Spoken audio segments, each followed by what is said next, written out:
चलिए आज बात करते हैं एक ऐसी प्राचीन संरचना की जो आज से सोचिए 4,500 साल पहले बनी थी, लेकिन उसकी इंजीनियरिंग कमाल की बात यह है कि वो आज भी बड़े बड़े एक्सपर्ट्स को हैरान कर देती है। हम बात कर रहे हैं मोहनजोदाड़ो के महान स्नानागार के रहस्य। तो सवाल ये उठता है कि आज से 4,500 साल पहले की सबसे हैरान कर देने वाली चीज, कोई बनावट क्या हो सकती है, वो भी एक ऐसे समय में जब दुनिया की बड़ी बड़ी सभ्यताएं तो बस कह सकते हैं कि अभी बन ही रही थी। तो इसका जवाब है दुनिया का सबसे पुराना पब्लिक वाटर स्ट्रक्चर। जी हां, एक ऐसी बनावट जो आज भी इतिहासकारों के लिए एक बहुत बड़ी पहेली है, और ये है मोहनजोदाड़ो का महान स्नानागार। तो चलिए अब जरा इस प्राचीन अजूबे की दुनिया में थोड़ा और गहरा उतरते हैं और समझते हैं कि आखिर इसमें ऐसा क्या खास था। देखिए, ये जो ग्रेट बात है, ये इंडस वैली सिविलाइजेशन के एक बहुत ही अहम शहर मोहनजोदाड़ो में था। और मोहनजोदाड़ो कोई ऐसा वैसा शहर नहीं था। अरे वो तो अपनी ज़बरदस्त अर्बन प्लानिंग, पक्की ईंटों के इस्तेमाल और क्या कमाल के साइंटिफिक ड्रेनेज सिस्टम थे वहाँ, इन सब के लिए जाना जाता था। मतलब ऐसा लगता है जैसे कोई भविष्य का शहर अतीत में बस गया हो। अब जरा इसके साइज का अंदाजा लगाइए। ये कोई छोटा मोटा पुल नहीं था। ये करीब 12 मीटर लंबा, 7 मीटर चौड़ा और 2.5 मीटर गहरा था।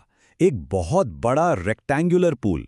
और ये साफ है कि ये किसी एक इंसान के लिए नहीं था, बल्कि इसे पूरी कम्युनिटी के लिए बनाया गया था।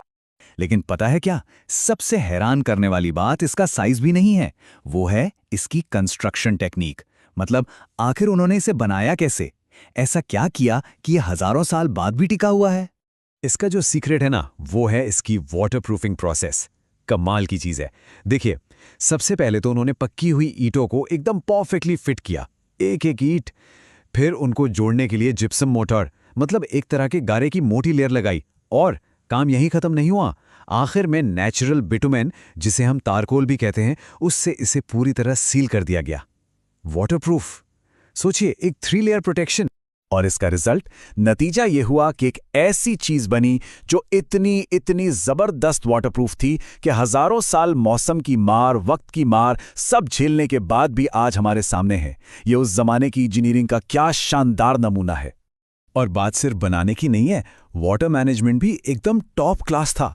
स्नानागार को भरने के लिए पास के कुएं से साफ ताजा पानी आता था, और गंदे पानी को निकालने का भी पूरा इंतजाम था। उसके लिए एक अलग से बड़ी सी नाली बनाई गई थी। ये दिखाता है कि उन्हें हाइजीन और पब्लिक वर्क्स की कितनी गहरी समझ थी, जो उस जमाने के हिसाब से तो भाई कमाल ही है। तो अब आता है सबसे बड़ा सवाल, क्या ये ग्रेट बात सिर्फ नहाने के लिए एक पब्लिक पूल था, या फिर इसका कोई ज्यादा गहरा मतलब था। इस पर ना 2 मेन थ्योरीज हैं। पहली तो ये कि भाई ये बस एक पब्लिक पूल था, साफ सफाई के लिए, शायद थोड़ा रिक्रिएशन के लिए। लेकिन जो दूसरी थ्योरी है, और जिसे ज्यादातर इतिहासकार मानते भी हैं, वो ये है कि ये एक पवित्र जगह थी, शुद्धिकरण के लिए और सामूहिक धार्मिक रीति रिवाजों के लिए।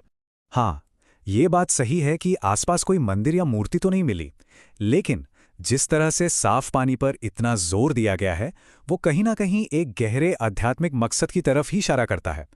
और ये चीज हमें याद दिलाती है कि इंडियन सबकॉन्टिनेंट में पानी का और आध्यात्म का कनेक्शन कितना पुराना और कितना गहरा है। अब एक बहुत ही दिलचस्प चीज देखते हैं। आइए जरा इसकी तुलना उस समय की दूसरी बड़ी बड़ी सिविलाइजेशन से करते हैं, और ये कंपैरिजन सच में चौंकाने वाला है। ये देखिए, एकदम साफ है। उस जमाने में, चाहे वो इजिप्ट हो या मेसोपोटामिया, किसी भी दूसरी सभ्यता के पास ऐसी कोई बड़ी पब्लिक वाटर बॉडी नहीं थी, कुछ भी नहीं। इससे ये साबित होता है कि इंडस वैली सिविलाइजेशन अपने वक्त से कितना आगे थी। तो इतनी सारी बातें जानने के बाद भी सच तो ये है कि ये महान स्नानागार आज भी एक अनसुलझी पहेली ही है। आज भी ऐसे कई सवाल हैं जिनका जवाब हमारे पास नहीं है। जैसे, इसका असली धार्मिक मतलब क्या था? कौन लोग थे जिन्हें इसे इस्तेमाल करने की इजाजत थी? क्या आम लोग भी आ सकते थे, या ये सिर्फ कुछ खास लोगों के लिए था? क्या इसका कनेक्शन किसी त्योहार या खास मौकों से था? और सच कहूं तो जब तक हम इंडस स्क्रिप्ट यानी उनकी लिखावट को समझ नहीं लेते, शायद ये राज हमेशा राज ही रहेंगे। तो आखिर में मोहनजोदाड़ो का ये ग्रेट पाथ सिर्फ ईंट और गारे का एक ढांचा नहीं है। ये, जैसा कि कहा गया है, मानव सभ्यता की मैच्योरिटी का सबूत है। ये हमें प्राचीन भारत की साइंटिफिक सोच, उनकी कम्युनिटी लाइफ, इन सब की एक कीमती झलक देता है। और हाँ, ये हमें इस बात पर सोचने के लिए भी मजबूर करता है कि उस कमाल की सभ्यता के बारे में हम अभी और कितना कुछ हैं जो नहीं जानते। एक ऐसी सभ्यता जो अपने वक्त से सदियों सदियों आगे